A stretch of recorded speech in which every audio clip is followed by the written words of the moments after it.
Welcome back to another episode of Harmonious at Lunch, the show that fuels your business success. I'm Brandon Gano, your host and guide through the world of harmonious business growth. Today, we're unlocking powerful strategies with industry experts to help your business thrive. If you're a business owner, entrepreneur, or executive, you are in the right place. Join me and our incredible guests today on the journey to clarity, growth, and success. It is time to revolutionize your approach to business. Let's dive in with another episode of Harmonious at Lunch.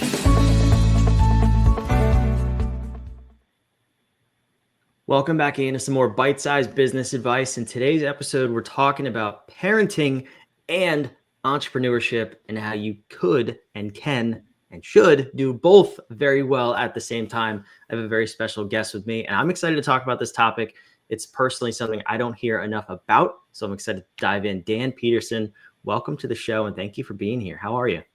I am wonderful, Brandon. Thank you for having me. I appreciate it.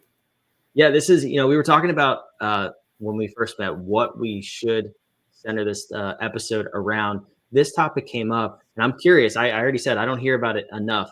You hear about this talked a lot in the business circles you're in?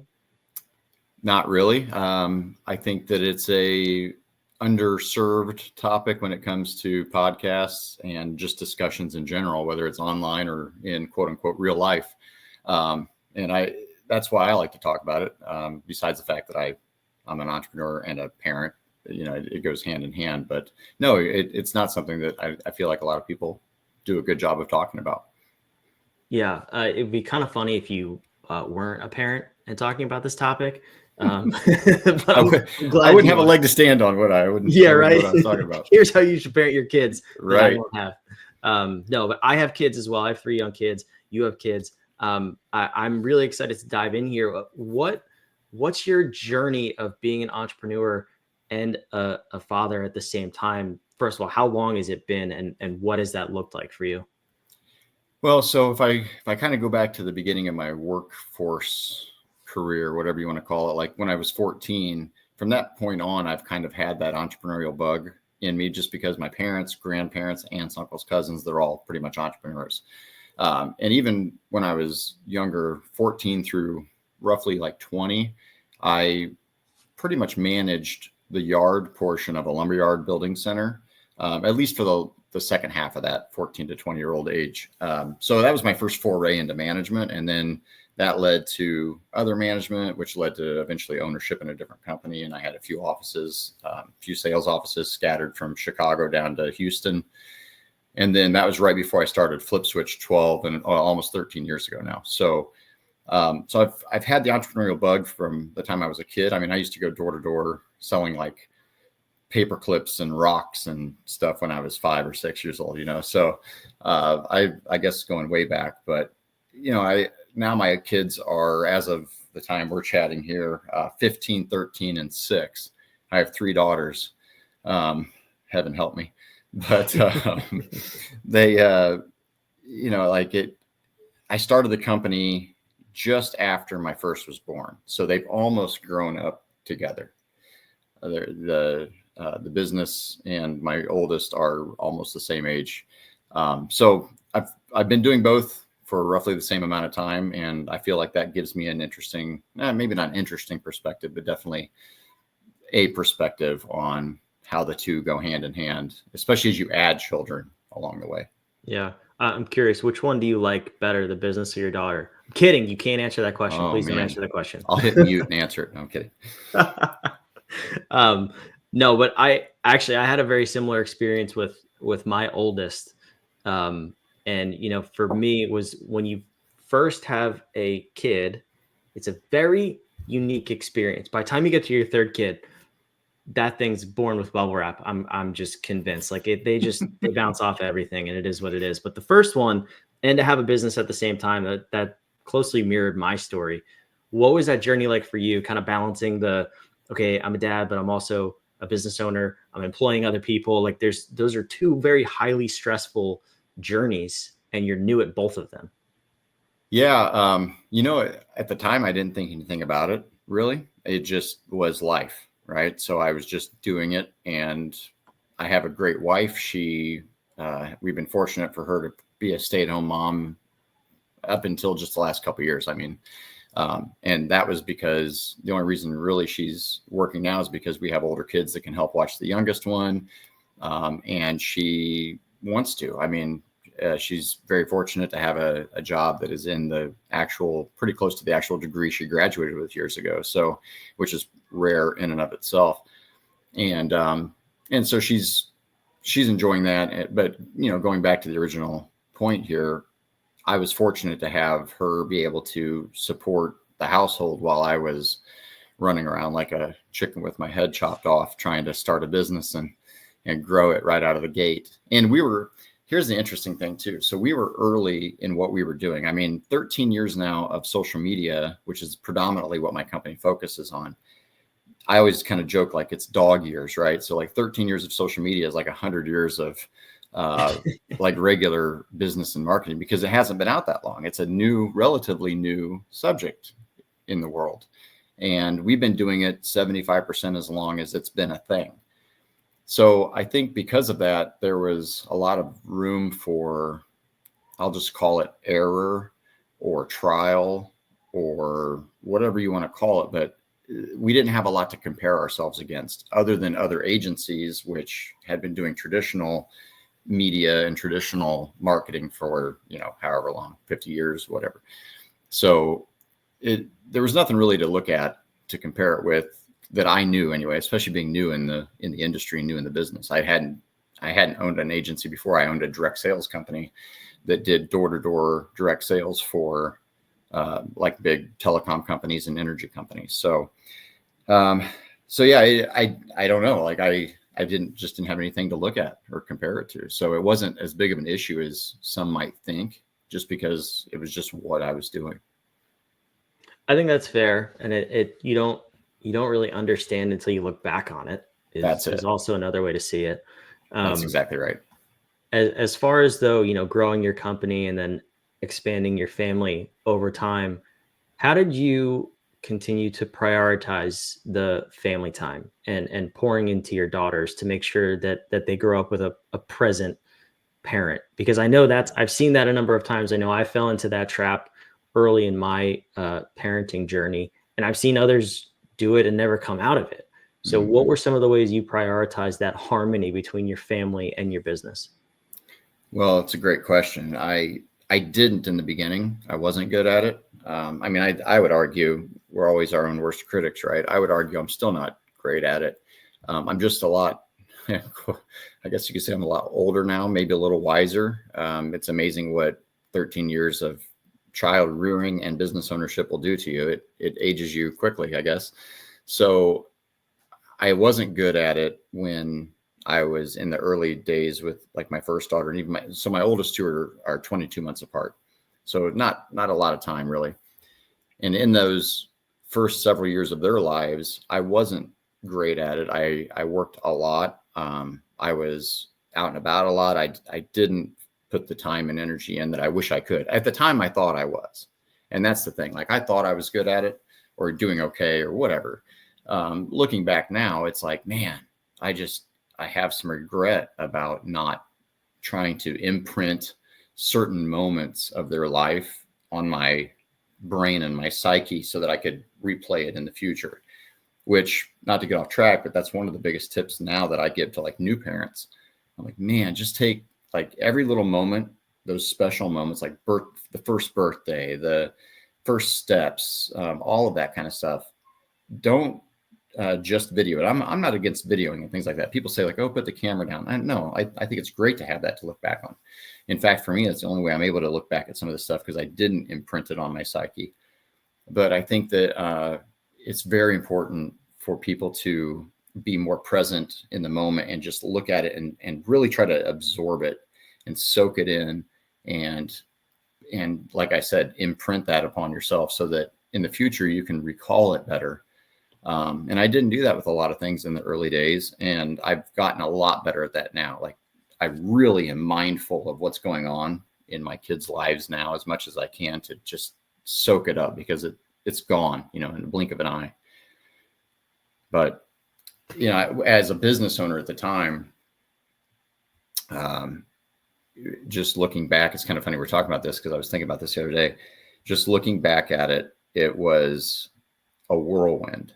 And I think that that's where a lot of business owners get thrown off, is because it's so much work to start a business and run a business and be involved. And even still 13 years later in this business, it's a whirlwind. It's arguably, it's more of a whirlwind now, because now I've got more going on than I did when we were first starting. More clients, more this, more that.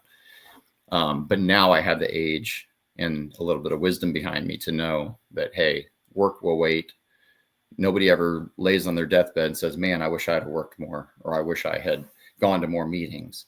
So I'm very mindful of that. And I think that that's something that younger and newer business owners have to really start, especially with here's the other thing, especially with smartphones now. Now we're not only running a business, now our faces are buried in a phone for how many hours a day.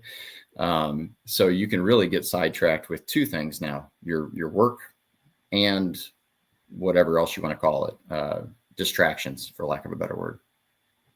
Yeah, I mean, it's impossible to disconnect. I think that's an overused term, but really, like my phone is, I'm looking at it right here. I can always see it. It's within arm's distance, 24 hours a day. That's it's really, really hard to mentally check out of that. I'm curious though, because you said, for your first two daughters, you do have some regrets about not imprinting those moments. Was there a moment in time or an event that you distinctly remember when you made a decision to be more present in those moments? Because now it sounds like you do a pretty good job of that. So what was that transition in your career where you were like, this has to be done. This has to be my priority with them? I don't know if it was a specific time. Like, I can't think of like a calendar date per se, but I can kind of give you an idea based on, and ironically, I run a digital agency. Ironically, it was when I realized, by looking back at social media memories, like Facebook brings up memories, Yep. and my wife will tell you, I have a very hard time to this day looking at those memories of things that we were recording all those years ago and posting or whatever.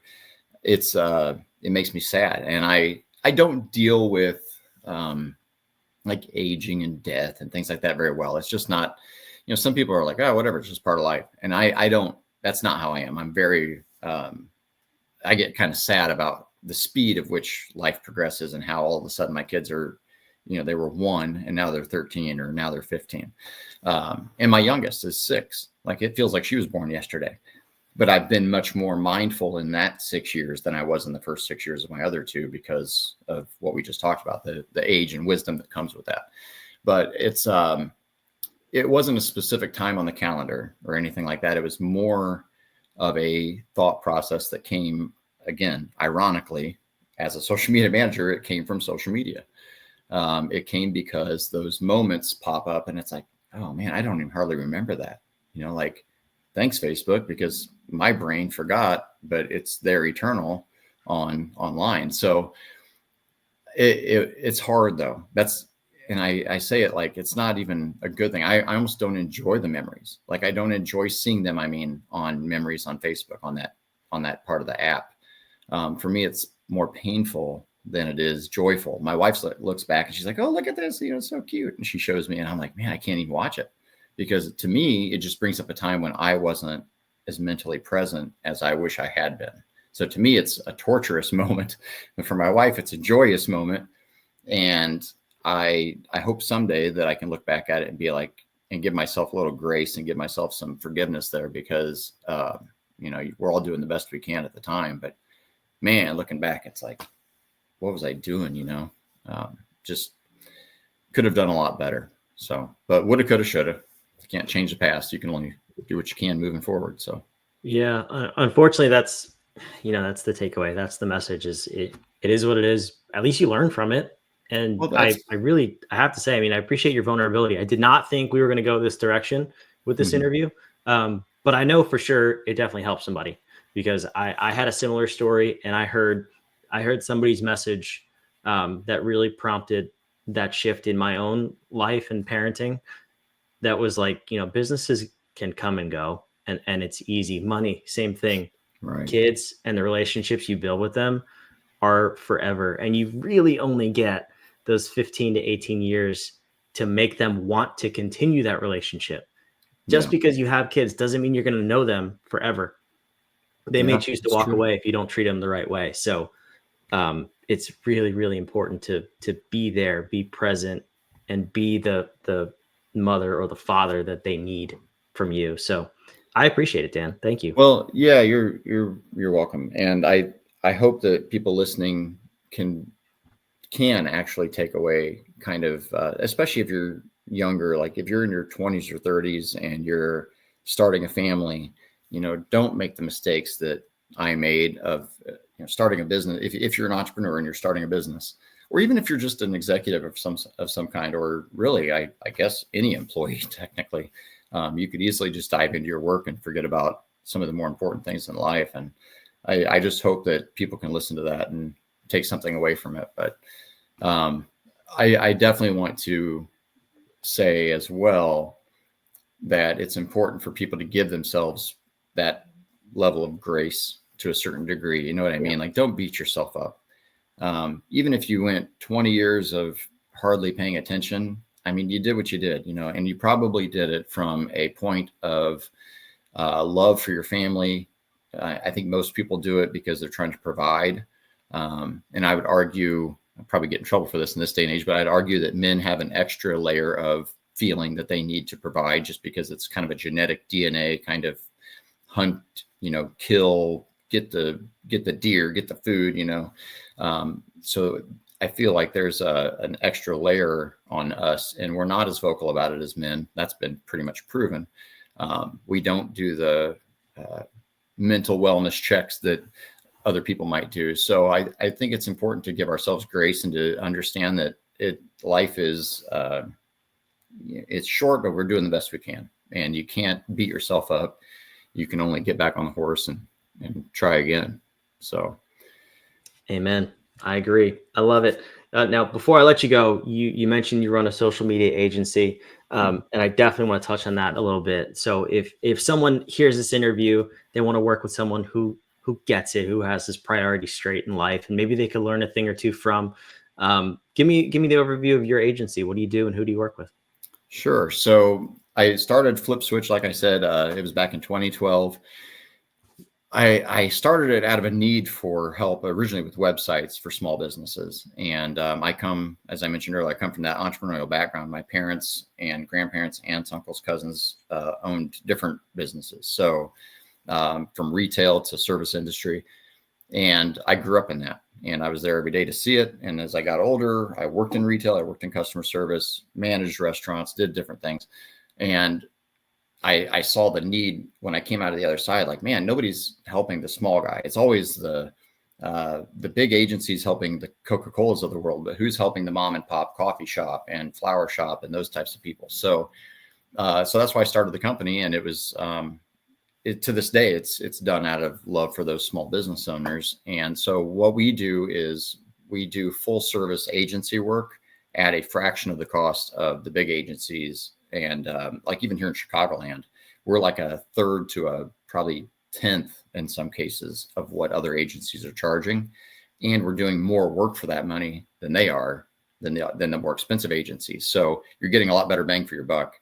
And we make our money in bulk instead of just off of a small handful of customers. So two sides to the business, not to make it too much of a commercial here, but we either do the social media for you, or we coach you on how to do it. Or if you have an employee or a team or whatever, and the coaching is taking off in the last year and just blowing up. So, but whether you want it done completely for you, or you want to get better at doing it internally, that's what we do. I love it. I appreciate that. And I know if the listeners are anything like me and they feel the same way about social media, go to flipswitchsocialmedia.com and just pay Dan and his team to do it, because social media sucks. And somebody else should do it. You know how I feel. It's hard. Yeah. We don't even love it. That's all we do. It's impossible to keep up with. It changes every minute. So yeah. Thank you for that. Way too complex. But Dan, I can't thank you enough again for your vulnerability, the rawness, and just being willing to share, because I know for sure it helps somebody out there. because it helped me at one point. So thank you for being here. Well, thank you. I appreciate it very much. Wherever you're watching and listening, thank you for being here too. All of the links, the social media links, the website down below in the show notes. So make sure you go grab that, check out Dan and what he's up to. And thank you for being here again. I want to make sure you subscribe. Come back. We put out 5 episodes a week because we're a little bit cuckoo, but we want to help you build a more harmonious business and life with these quick little episodes. So we'll see you on tomorrow's episode of Harmonious at Lunch. Thanks for listening to another episode of the Harmonious at Lunch podcast. Make sure you subscribe on whatever platform you're on, and we want to invite you to join us in the Small Business Success Facebook group, our private group where guests and listeners come together to grow your business. We want impact-driven entrepreneurs who are ready to go to the next level in this group so we can all share ideas, collaborate, and grow our businesses together. Go to whatif.com/group, and we want to invite you to join today. See you on the next episode of Harmonious at Lunch.